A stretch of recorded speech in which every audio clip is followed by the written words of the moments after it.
можно вас спросить? Он тоже таксист, да? Вот проверяйте у него путевые листы. Я точно знаю, он тоже таксист, у меня ОСАГО нет, путевые листы. Давайте вы мне не будете указывать, что мне делать, товарищ водитель. Я вы понял, мне не будете сейчас... указывать, что делать. Вы делаете, вы написали объяснение? Да, я пишу. Ну вот пишите, пожалуйста. Я адвокату позвонил, он спрашивает. Замечательно. Он Написали? есть? Если нет, что? и сейчас у нее я водительникам позвоню. Позвоните. И есть это... Что он есть? Он работает сейчас в такси? Да. Что да? Вы видите, что он везет пассажиров? Все равно же он на такси ездит. На чем он ездит? У него шашечка стоит сверху? У него, может, машина в частном пользовании или в аренде он снял ее? Может быть такое? Я же так ездил, меня же штрафовали за это. Кто вас штрафовал? Гаишник тоже, да. Да?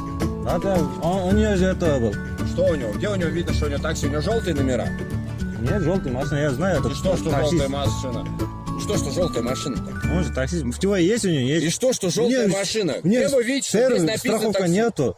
Вы меня не учите работать, вы занимаетесь своими делами, что вам сказали, писать объяснение, пишите. Вот, писал вот. Ну, что вы написали? Что вы здесь написали? Я ехал, ну, и все? вот, госномер, вот. Ну, и что дальше-то? Что вы написали? Я ехал. Дальше что произошло? ДТП. Обстоятельства ДТП. Пишите обстоятельства ДТП. Что именно произошло? Что вы нарушили, какой знак? Вы пишите то, что вам положено, а не то, что нам надо делать. Вы свои обязанности выполняйте, не надо нас учить. Ну, хорошо. Все. Можно ваше удостоверение? Покажите, пожалуйста, посчитаю, кто вот. Что? Прочитайте, нате.